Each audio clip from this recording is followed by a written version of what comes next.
Thank you. I'm here as governor to bring the full support of the entire state of Michigan to this community. I want to thank all of our local law enforcement, state police, federal agents for their swift response. I want to thank local fire and EMS and medical providers for saving lives and caring for those who are still fighting for their lives in the hospital. And thank the incredible Department of Natural Resources Conservation Officer and the local Grand Blanc officer for their brave actions to take down the shooter and their quick response. I think we can see the best of public service in all of these individuals. As I said, I'm here as the governor, but I'm also here as a fellow Michigander whose heart is breaking by another mass shooting in a place that is supposed to be defined by togetherness and a close-knit community here in Grand Blanc. As a state, we know the pain of this too well. We've seen gun violence in our schools, stores, parades, festivals, and our houses of worship. These are places that we go to feel connected, to feel safe, to be together. But today, this place has been shattered by bullets and broken glass. And this might be a familiar pain, but it hurts all the same. Every time. We cannot keep living our lives like this. I know that this community is reeling right now, and I want you to know that the state of Michigan has your back. Your grief is our grief. I ordered flags lowered statewide, and I spoke with President Trump yesterday, who wanted to share his condolences. We will be here every step of the way and coordinate a full response with our local and federal partners. Folks here at the township, at every level, have been working closely together. If there's one thing I know about Michiganders, is that we get through hard things together, and that's who we are. That's how the good people here at the Grand Blanc Church of Jesus Christ of Latter-day Saints live their lives. They worship together, they sing together, and they serve together. And that's why I was so proud to see powerful statements from interfaith leaders across Michigan denouncing this attack on a house of worship. They grieved for this congregation as though it was their own.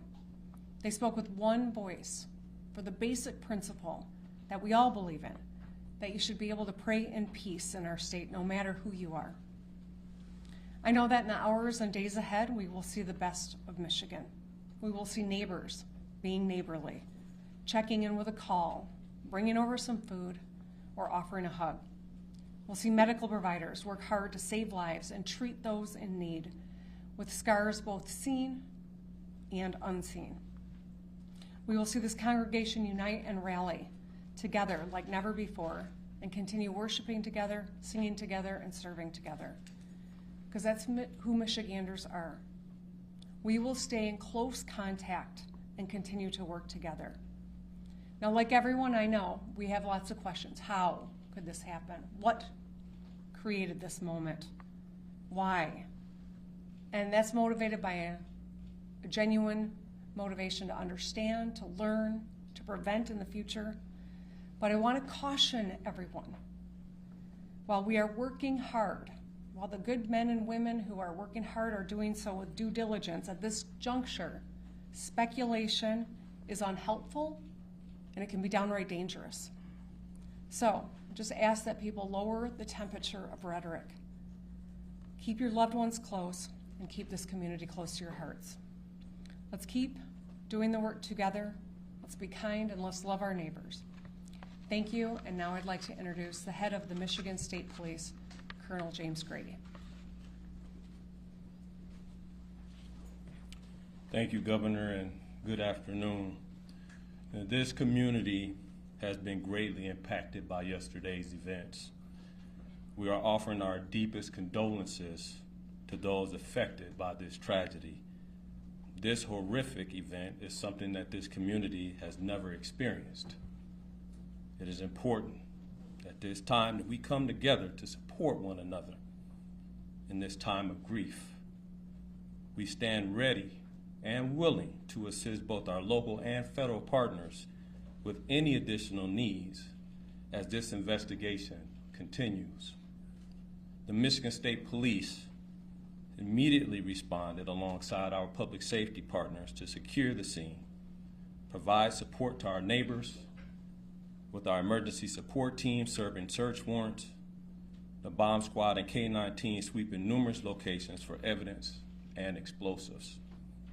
Additionally, our forensic science laboratories and our special investigation sections continue to investigate the officer-involved shooting and work alongside our federal and local partners. I'd like to take a moment for everybody to remember that last year we put together an initiative called Stop the Plot. While we are committed to keeping our community safe, we also need your help. Again, it takes everybody. 53% of mass attacks leave a trail of clues leading up to them. And 2/3 of mass attackers elicited behavior that caused concerns.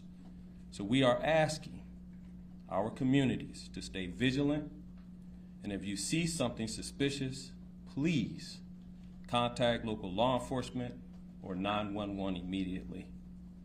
We will keep the family in our prayers here at MSP as they continue to cover and we work together. Thank you for your time. Next up, we will have from the thank you. We will have ATS Special Agent in Charge for Michigan, James Deere. Good afternoon. My name is Jim Deere with ATF. I'm the Special Agent in Charge for ATF Michigan. On behalf of the men and women of ATF, I offer my deepest sympathy and condolences to this community and to the families affected by this tragedy, this horrific act of violence. There is no place in our society for this. There's absolutely no place. But it's become all too common, and as we know, we have become more and more desensitized. This community is hurting, and we are here to help them heal. As part of that healing process, ATF has brought in their national response team. This is a cadre of world-renowned investigators for arson and explosive incidents. They have been used all over the world, and they come from places as far as California, Hawaii, and they're here in Michigan now. They arrived last night, they've briefed, they're examining the scene, and that is what they're doing at this point. From ATF's perspective, I would encourage the community not to travel by the church. Those roads have been blocked off and access is controlled. While that might be a little disheveling for folks, we need that scene security for our investigators as they dig out this scene. So with that in mind, that's our ask for the community. We are also looking at the improvised explosive devices that were recovered during this investigation and looking towards that end as well. I need to introduce the acting Special Agent in Charge for the FBI of Detroit, Michigan, Reuben Coleman.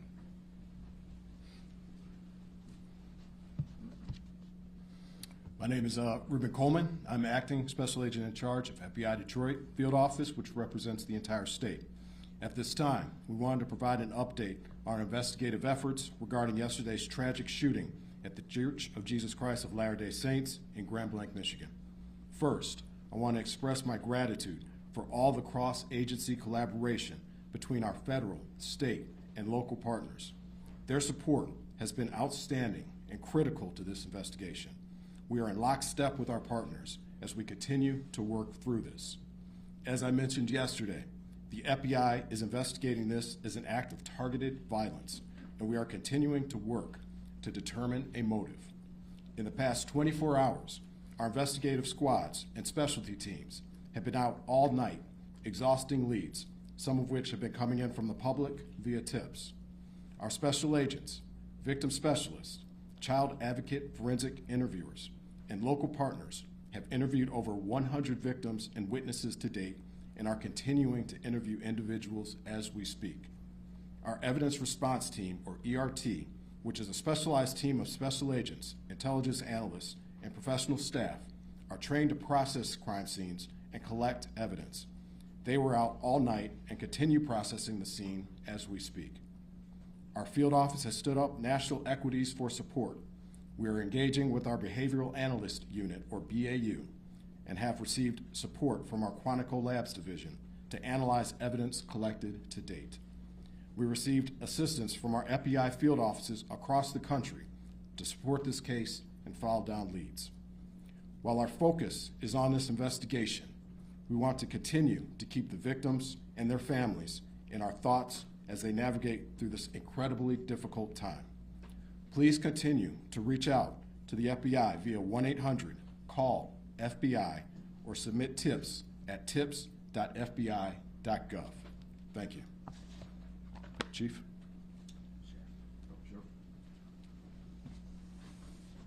You prepare in peace to perform in chaos. I saw it live. I saw what you trained for, what you planned for, and then reality hit yesterday morning on a bright sunny day when people went to worship. But what I also saw is every level of government law enforcement work together for the good of the people. What I witnessed was people putting their lives at risk that had 2 months on the job as an EMT, or brand new firefighters, veteran firefighters, and law enforcement, just to bring a sense of stability to a scene that was chaotic and dynamic. As the sheriff of this county, I see the great people every day. But I want this community to know that those ranks and those agencies that were mentioned before me, we worked together. We worked in concert, and we did the job. And there's more to do. I will tell you, the sheriff's office dedicated every county sheriff medic that we had available, patrol, investigators, we did interviews, emergency management, whatever the task was needed. The sheriff's office worked with everybody that you heard and many that you don't know to bring justice and also order to this scene. But I will tell you, the days are continuing. We have 31 marked cars on as we speak, making sure schools that are in session, in churches that are planning Bible studies, regardless of faith-based, that they will be protected. Anybody who calls in, we will be there like other law enforcement to settle the community and bring a sense of calmness to people. There is an uncertainty, but law enforcement, especially this sheriff's office, will bring that to you. I will tell you that there are noble heroes who do not wear a uniform that went to that church yesterday. You're going to hear their stories as we lay out this case with law enforcement, but I will tell you this, those heroes from that church did their job. And it was led because of a police department. So law enforcement from this township is led by a chief who demonstrated leadership right out of the gate. And my honor is to announce him as the final speaker, Chief Rennie of Blanc Township. Thank you, Sheriff. Evil. This was an evil act of violence. That's exactly what this was. And this is not Blanc. This does not define Blanc and who we are. We are a community, and I am confident that together we're going to build a stronger community due to this incident. Now, an update. This left 5 people dead, 8 people injured. As I said, this is an evil act and does not define Blanc or who we are. At this time, what we know is everyone has been accounted for. We still are in the process of clearing out that church, but at this time, everyone is accounted for. We ask that you stay away from the scene. Let us work to clear this call so then we can get back to normal. That's what we all want. Blanc Township police officers, the community of Blanc Township, we're hurting. And we know that you are hurting as well with us. I want to remind you that we had the Family Assistance Center open. They will be open Monday and Tuesday at the Genesis Athletic Club from 8 a.m. to 8 p.m. That address is 801 Health Park Boulevard, Blanc, Michigan 48439. Seek service, let's come back together and be stronger together and better. I'll open it up at this time for any questions. Sir. Only question, when it comes to the act of violence, can you define why it is considered an act of violence, not more serious like terrorism? I will let Agent Coleman speak to that particular question. Yes, as of right now, we are calling it an act of violence as this is an investigation that is continuing. We are continuing to receive leads. We're continuing to run down all information. And once we're able to ascertain definitively what we have, that's when we'll make those statements. But as of right now, this is an act of violence. Thank you. Can I follow up on that, please? You called this an act of targeted violence. Can you tell us who you believe the target was? A specific person, the LDS Church, another group? Well, as of right now, again, as this is an ongoing investigation, what I will say is when I say targeted violence, I mean targeted within our state and within our community. Right now, what we are here for are the families and the victims, and we're going to work diligently in order to make sure we can bring closure for them as well.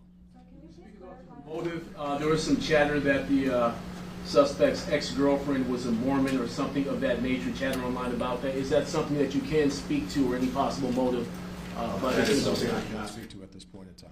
Thank you. I heard that someone was arrested after driving through the barricade near the church. Can you share any information on that, why they were arrested, maybe what their intentions were? Yes, Chief. Yes, I could speak on that. Yes, there was an incident out there. We are still in the process of investigating that incident, whether or not it's related or not. I could tell you that we do have a 21-year-old person in custody for that incident right now. Does the suspect have any prior criminal history or no contact with law enforcement?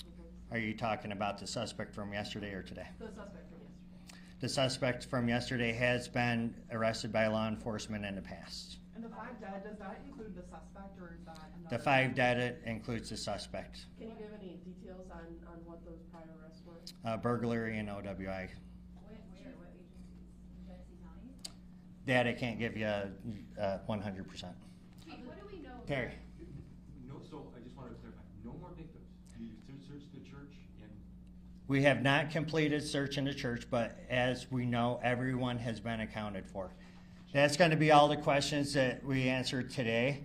If you, this is our last press conference. If there's other pertinent information that develops, we will let you guys all know and post that on our social media account, Grand Blanc Township Police Department Facebook page. Thank you. Oh, I got the paper. Thank you. Sorry. I'd just like to note that Dr. Michael Danick, the Medical Chief of Staff from Henry Ford Genesis, will be available for questions after this news conference. He's here on the side of the room. Does anybody need any spelling of names? No? Would it be possible to just bring them up right now? Sure. We're good. Yep. Can we also confirm right now, are there 8 injured still at the time? So it's 5 that including the shooter, 8 injured? Correct. Thank you. Hi, everybody. I'm Lauren Zakalik. I'm the PR director at Henry Ford Health. I'm going to introduce now Dr. Michael Danick, normal spelling for Michael, D-A-N-I-C. He is our medical chief of staff at Henry Ford Genesis Hospital. He's going to make some opening remarks, talk about what happened yesterday. We'll take a few questions. Thank you. Thank you. Thank you very much for having me. It was a very sad day for our community. Our law enforcement did amazing, as well as our medical staff throughout the entire Genesee County area. Henry Ford Genesis was prepared and did extremely well. And we also like to thank Hurley and McLaren for taking great care of all of the patients. An update on what we have had is we had a total of 8 patients at Henry Ford Genesis from the ages of 6 to 78. 5 were gunshot wounds and 3 were smoke inhalations. 2 of the smoke inhalations have been discharged. 1 is still intubated at this time.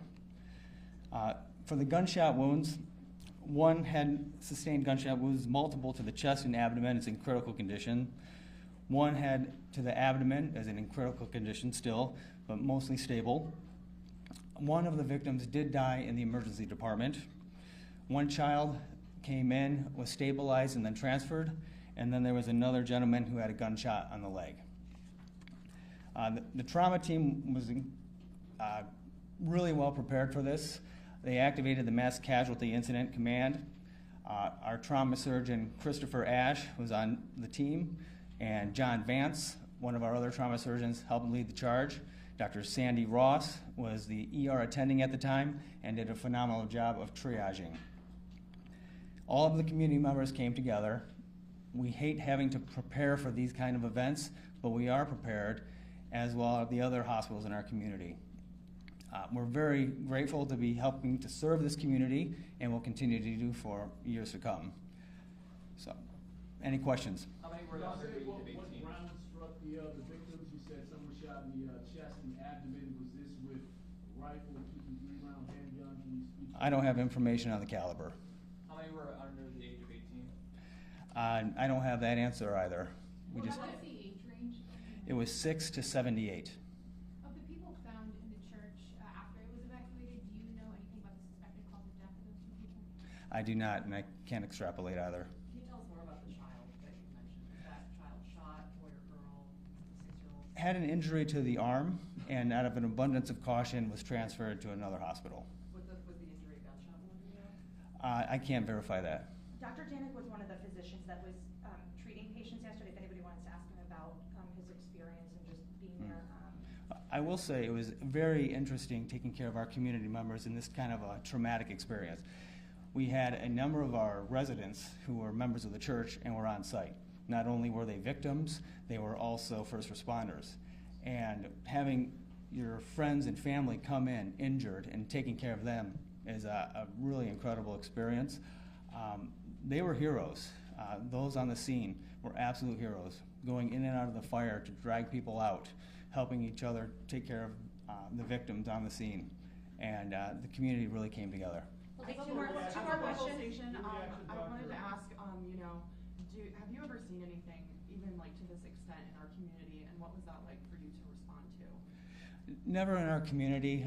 A lot of us who have trained in the trauma settings have dealt with gunshot wounds, so everyone who's on the staff there has dealt with these types of injuries in the past. It's just strange when it's your community hospital.